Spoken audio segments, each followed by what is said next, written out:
Good morning, class 5th students. Welcome back to your English literature classes.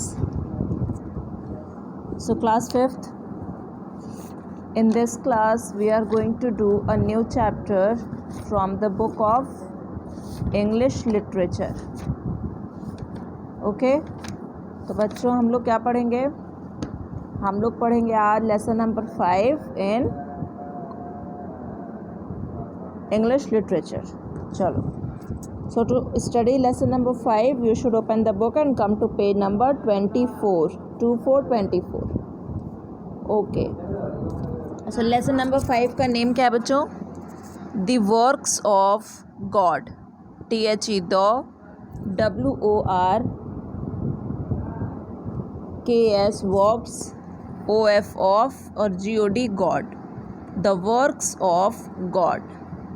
चलो, तो works का मतलब क्या होता है? काम, ठीक है, क्रिया, जो भी काम किया गया है, जो भी चीज़ों को एक्शन में लाया गया उसको हम लोग क्या कहते हैं? वर्क.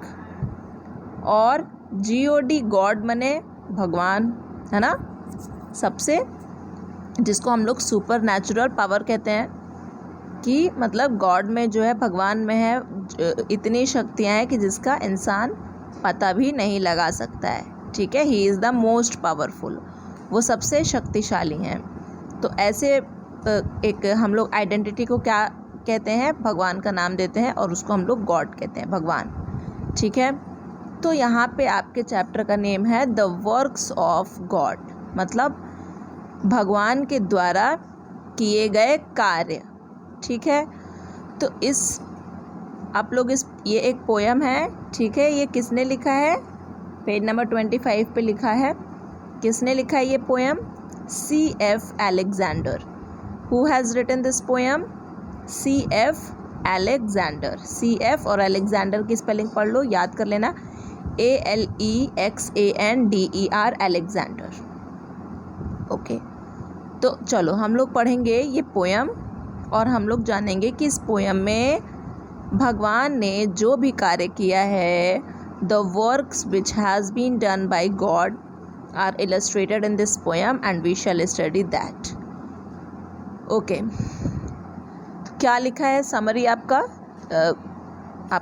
जिस्ट क्या है इस पोयम का? The poem tells about the enamouring works of God. अब इनामरिंग की स्पेलिंग लर्न करेंगे. ENAMOURING.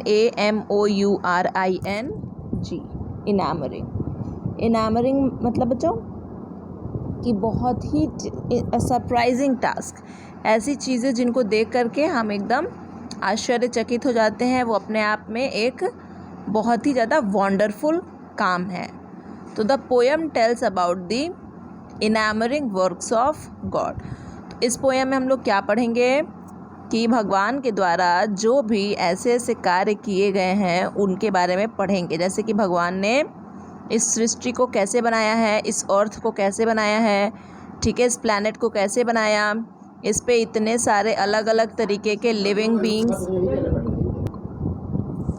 इस पे इतने अलग अलग तरीके के लिविंग बीइंग्स हो गए. ठीक है, जैसे ह्यूमन बीइंग्स हम लोग हैं, फिर आपके एनिमल्स हो गए, बर्ड्स हो गए, ठीक है, ट्रीज़ हो गए, डिफरेंट टाइप्स ऑफ प्लांट्स, और ये इतनी तरीके की स्पीशीज़ हमारे प्लैनेट पे रहती हैं. और हम एक बात जानते हैं कि हम जब भी प्रे करते हैं या फिर जब भी हम भगवान को रेफ़र करते हैं, गॉड को रेफ़र करते हैं, तो हम लोग हमेशा एक ही बात बोलते हैं कि ये सारी चीज़ें तो किसके द्वारा निर्मित हैं, किसने बनाया है? भगवान ने. तो अब हम लोग इस पोयम में यही पढ़ेंगे, द वर्क्स ऑफ गॉड. चलो, तो सबसे पहले आपको क्या काम करना है कि यहाँ पे तो आपको मैं पढ़ाऊँगी, आप समझ लोगे. ठीक है, आपको जो जो वर्ड मीनिंग बता रहे हैं हम उसको लिखना है, अंडरलाइन करके आप लोगों को वर्ड्स के अंडरलाइन करोगे और उसके ऊपर अपनी बुक में मीनिंग लिखोगे विद पेंसिल. कॉपी में आपको क्या काम करना है? कॉपी में आपको लेसन नंबर 5 डालोगे ब्लैक पेन से. उसका हेडिंग क्या लिखोगे? The works of God with black pen. Black pen से ये भी लिख लोगे.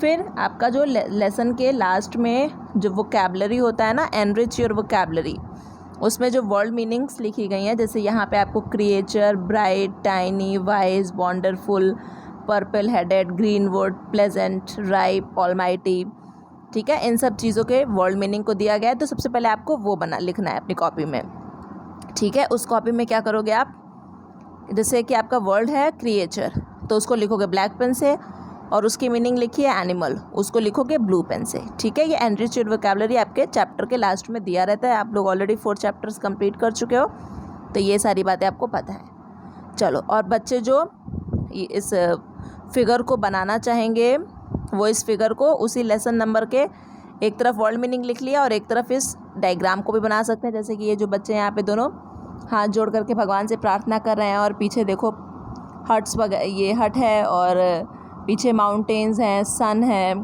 ना, यहाँ पे रिवर वैली है, यहाँ पे काऊ है, बफेलो, और यहाँ पे एक पर्सन है जो कि ग्रेजिंग करवा रहा है इस एनिमल को।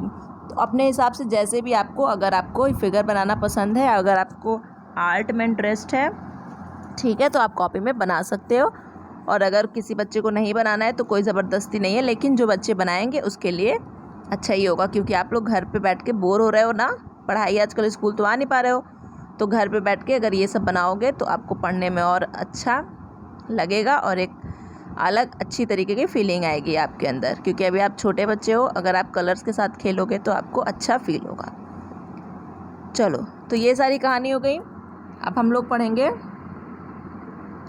कि इस पोएम में बताया क्या जा रहा है। चलो, फर्स्ट स्टैंजा पढ़ेंगे। क्या लिखा है?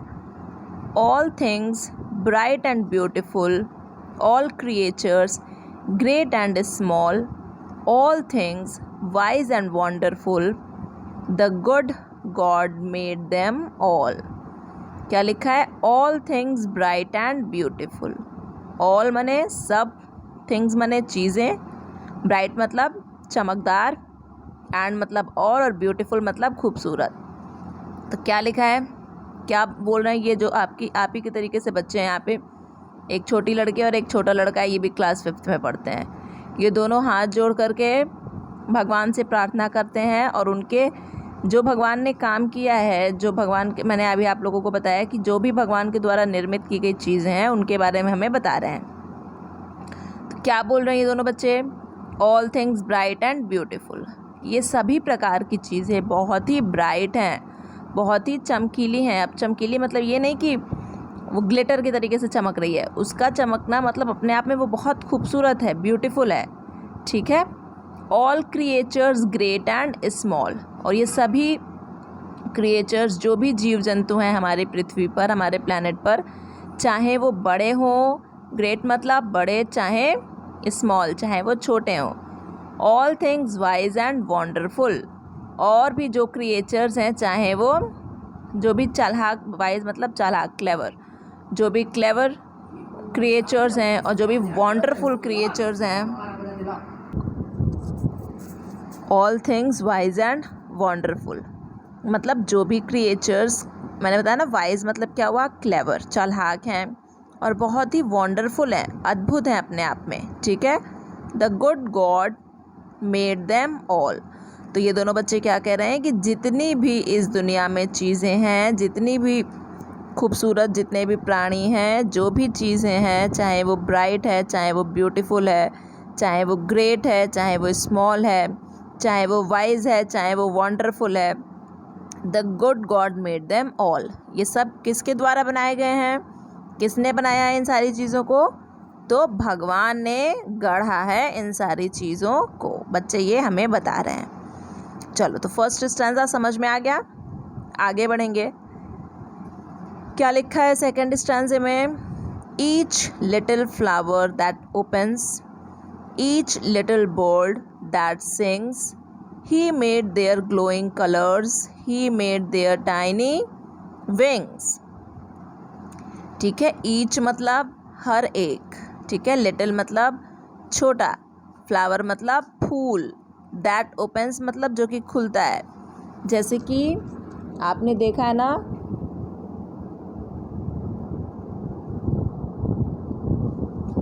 क्या देखा है आपने कि each little flower that opens, यहाँ पे क्या बताया जा रहा है कि आप देखते हो जब रात में जो फूल सुबह खिलने वाला होता है उसकी कली रात में बंद होती है।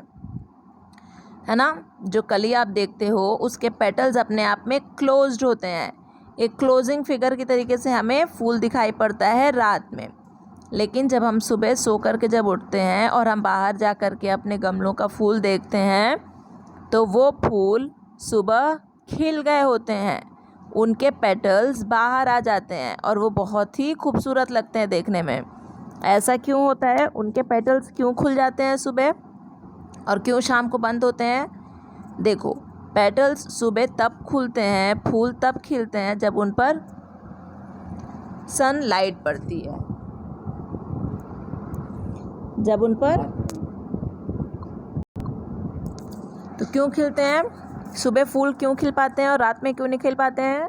इसका एक रीज़न ये है कि रात में फूल भी जैसे हम लोग भी सोते हैं वो भी सो जाते हैं, और सुबह जब उन पर सूर्य की रोशनी पड़ती है तो वो सूर्य की रोशनी की वजह से खिल उठते हैं, है ना। जैसे कि जब हमारे ऊपर सूर्य की रोशनी पड़ती है तो हम भी सो कर के उठ जाते हैं, आप इसी तरीके से समझिए, ठीक है। तो इस यहाँ पे बताया जा रहा है कि each little flower that opens, तो फूल खिलना भी अपने आप में ये भी किसका है? ये भी जो एक्ट हो रहा है यहाँ पे, फूल खिलने का जो कार्य हो रहा है, ये भी किसके द्वारा हो रहा है?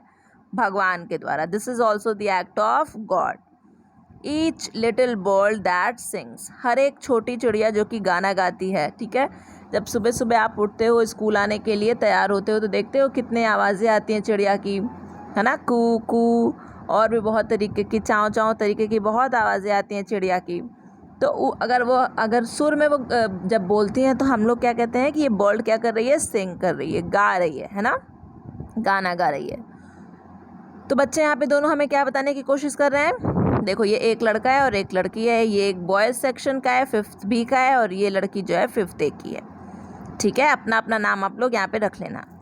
तो each little bird that sings मतलब हर एक चिड़िया जो कि गाना गाती है। He made their glowing colours, he made their tiny wings. तो अब ही यहाँ पे किसको रेफर किया जा रहा है? ही यहाँ पे रेफर किया जा रहा है भगवान को, गॉड को, ठीक है, the supernatural power. He made their glowing colours, तो यहाँ पे ये बताया जा रहा है कि जो फूल सुबह सुबह हमको खिले हुए दिखाई पड़ते हैं, खूबसूरत बगीचे में हमें दिखाई पड़ते हैं, अलग अलग तरीके के रंग, अलग अलग तरीके की उनमें शेडिंग हुई रहती है, वो कितने खूबसूरत लगते हैं। देखे हो ना गमलों में फूल जब खिल जाते हैं, और कभी आप लोग घर पे तो उतने ज़्यादा फूल किसी के घर पे होगा तो वो देखेगा, लेकिन अगर आप जाओ फूल नर्सरी वगैरह में जाओ जहाँ पे फूल बिकते हैं, पौधे बिकते हैं ना, वहाँ पे जाओ तो अलग अलग तरीके के फूल आपको दिखाई पड़ेंगे, ठीक है। बगीचे में अलग अलग तरीके के फूल दिखाएंगे, तो देखो कितना डाइवर्सिटी है ना। एक फूल की कितनी प्रजातियाँ भगवान ने बनाई हैं। तो यहाँ पे ये बच्चे यही बता रहे हैं कि he made their glowing colours, तो भगवान के ही द्वारा वो चमकदार जो फूल के रंग है वो बनाए गए हैं। ही मेड देयर टाइनी विंग्स, और जो चिड़िया सुबह सुबह इतना गाना गाती हैं, चहकती हैं, खुश रहती हैं, उड़ उड़ के उड़ती हैं, वो क्यों उड़ती हैं? क्योंकि उनके पास पंख हैं, और ये उनके छोटे छोटे पंख भी किसके द्वारा बनाए गए हैं? हमारे भगवान के द्वारा बनाए गए हैं, हमारे गॉड के द्वारा, ठीक है। तो all this beautiful act has been done by our God, by the God, ठीक है। तो चलो बच्चों, यहाँ तक हम लोगों ने पढ़ लिया इस लेसन में। अब बाकी का हम लोग पढ़ेंगे in the part 2 of this chapter. Okay class, thank you. और जो हमने आप लोगों को होमवर्क दिया अभी कि आप लोग वर्ड मीनिंग लिखोगे और इस पिक्चर को ड्रॉ करोगे, कलर करोगे ब्यूटीफुली, वो आप लोग हमें करके PDF जब हम आप लोगों को भेजेंगे तो होमवर्क सेक्शन में आप लोग हमें सेंड करोगे। Okay class, thank you.